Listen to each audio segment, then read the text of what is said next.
అందరు ఎలా ఉన్నారు? ఇవాళ వచ్చేసి రోమన్ నెంబర్స్ నేర్చుకుందాము. 1 అంటే 1, 5 అంటే V, 10 అంటే X, 50 అంటే L అండ్ 100 అంటే C. ఇవి వచ్చేసి అనుకోండి అన్నీ వస్తాయి. ఇలాగో నేను చూపిస్తాను చూడండి. 1, 2 అనుకోండి ఇట్లా రాయాలి. 3 అనుకోండి సేమ్ ఇంతే. దీని పక్కన వచ్చేసి మళ్ళీ 1, 3 అండ్ 4 అనుకోండి. ఇక్కడ 4 రాయకూడదు, తప్పు. అండ్ V పక్కన లెఫ్ట్ సైడ్ 1 పెట్టాలి. లెఫ్ట్ సైడ్ ఉంటే మైనస్, యూనో, అందుకని చెప్పి లెఫ్ట్ సైడ్ 1 పెట్టినాం అనుకోండి. 4 అండ్ 5 అండ్ 6 అంటే V రైట్ సైడ్ 1 పెట్టాలి.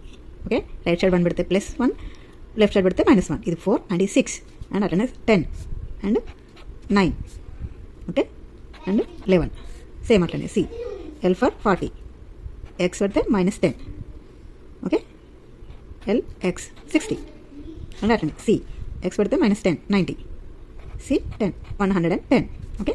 ఇది మాత్రం బాగా ఇంపార్టెంట్ అండి. ఇవి 5 గుర్తుపెట్టుకోండి. ఎక్కువ 100 వరకు రావాలంటే